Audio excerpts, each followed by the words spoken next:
Hi guys, welcome back to Mystery Girl. So today we're gonna talk about बेटी खाला and सबा इब्राहिम. तो हम सब ना बहुत बार बेटी खाला को सिंपैथी देते हैं कि बेटी खाला के साथ गलत हो रहा है, उसको उसका एक्सप्लॉइट करा जा रहा है, पर उसको समझ में नहीं आ रहा है.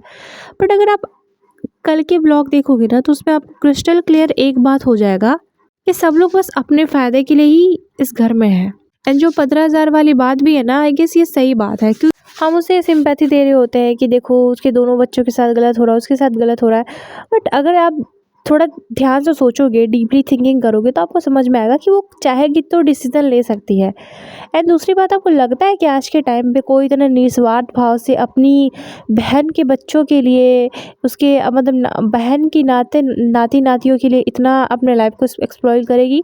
नहीं करेगी. It's simple. अगर बेटी खाला चाह जाए ना तो ये सिंपली अपने घर में जाके मूव कर सकती है. वहाँ उसका अच्छा खासा घर है एंड उसके हस्बैंड भी जॉब करते हैं, सब कुछ कर सकते हैं. बट इसको भी मुंबई का हवा लगा हुआ है मेरे अकॉर्डिंग. अब आप खुद सोच के देखो, जहाँ पे आपकी इतनी इंसल्ट हो रही है वहाँ पे क्यों रहना है? आपके बच्चों की फ्यूचर ख़राब हो रही है, आपको क्यों रहना है? आप वहाँ से मूव भी तो कर सकते हो, बट क्यों मूव नहीं करती है? और ये 15,000 वाली बात भी इसलिए सही है ना, क्योंकि यार आज का ब्लॉग देखो, उस ब्लॉग में वो बोलती है कि मैं यहाँ पे थी नहीं, इसलिए तुम दोनों के लिए एनिवर्सरी में कुछ ले नहीं पाई, तो मैं पैसे दे रही हूँ. तो शायद से 1,000 पैसे होते हैं, दोनों को 1,000 देती है. एंड जैसे ही वो देती है ना, उसके जस्ट बाद बोलती है कि देखो मैं जीती थी एंड मैं शर्त जीत गई हूँ, अब मुझे 500 रुपये रिटर्न कर दो. मुझे बहुत अजीब लगा. कह रहा है शर्त के पैसे कौन मांगते हैं? शर्त तो बस ऐसी होती है, मजाक मजाक में हम ले लिए होते हैं, हमें याद भी नहीं होता है कि यार शर्त में हम ये बोले थे क्या. यार सिंपल ही होती है यार, आपको उस चीज़ के लिए भी पैसे चाहिए. और चलो ठीक है, मांगो आप. लेकिन वो जो टाइम था ना, टाइमिंग बहुत ख़राब था. जब तुम आप किसी के हाथ में पैसे दे रहे हो एंड फिर आप उससे मांग रहे हो पैसे, तो क्या मतलब बनता है? फिर तो वही बात हो गया ना कि आपको ही आपके पैसे आपको वही रिटर्न हो गए, जो कि हुआ भी. तो बोलती है नहीं नहीं बाद में देना. उसके बोलते हैं नहीं नहीं ले लो, और किसी का भी रखना है नीचे, ऐसा कुछ बोलती है सबा, तो झट से रख लेती है. तो अरे भाई, तुम क्यों लिया? तुम बोल सकते थे कि मुझे नहीं लेना है पैसे. सेकेंड थिंग कि तुमको उस टाइम पे ही क्यों बोलना था जब तुम उसे पैसे दे रही थी? जब हम किसी को गिफ्ट देते हैं उस टाइम तो एटलीस्ट हम नहीं ही बोलते हैं ना कि यार ठीक है, मैं कभी बाद में मांग लूँगी. उसी से मैं मांगती है यार, फिर वो उसी में से पैसे निकाल के देने लगती है. अब फिर एक बार वो बोलती है कि नहीं नहीं बाद में दे देना, और दूसरी बार में रख भी लेती है. बहुत अजीब लगता है. तो उसके यहाँ जो है ना, ये बेटी खाला जो है, हम लोग बहुत सिंपलाइज़ करते हैं कि अरे बेटी खाला के साथ गलत हो रहा है. बट बेटी खाला भी अपने प्रॉफिट के लिए ही है.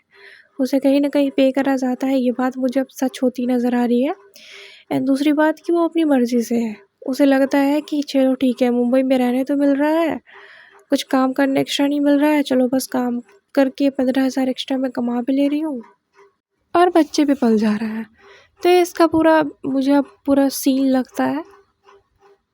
अच्छा, जब वो पैसे दे रही होती है तो सनी बोलता है कि ऐसा लग रहा है कि मेरे ही पॉकेट से पैसे निकाल ली है. शर्म नहीं आती इन लोगों को इस तरह की बातें करते हुए? भाई वो तुम्हारी खाला सास लगी है, तुम उससे ऐसे कैसे बात कर सकते हो? बोलती है कि लगता है कि मेरे ही पॉकेट से पैसे निकाल के इन्होंने मुझे दे दिया है.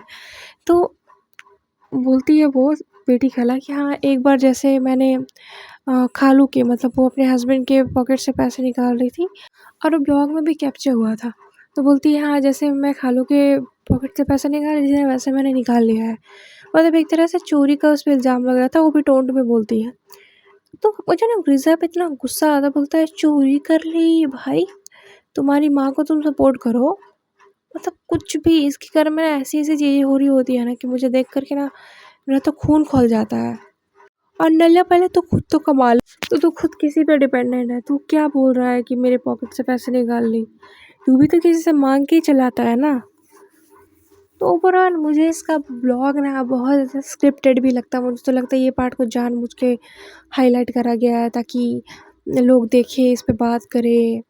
एंड पिछले बार भी जो मेहर वाला केस था कि मेहर 4 मतलब लड़कों के साथ जा रही है, सनी के दोस्तों के साथ जा रही है, वो भी जानबूझ के कहीं न कहीं हाईलाइट करा गया था ताकि इस पे बात हो. क्योंकि व्यूज़ तो उसके डाउन हो रहे थे, तो ऐसी सब चीज़ें करती है ना ताकि सब लोग इस पे बात करें और धीरे-धीरे इसके बारे में बातें फैल जाए, फिर इसकी व्यूज़ आए. क्योंकि अगर आप नेगेटिव पीआर भी करवा रहे हो, आपके बारे में बातें हो रही, भले ही बुरी बातें हो रही है, लेकिन अगर वो आपके चैनल पे आके देख रहे हैं आपके अकाउंट, आपका तो प्रॉफिट ही है ना इस चीज़ में।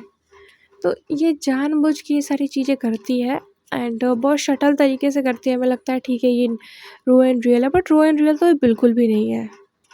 सो yeah guys, that's all for today. मिलते हैं नेक्स्ट पॉडकास्ट में, तब तक के लिए bye bye, take care and see you soon.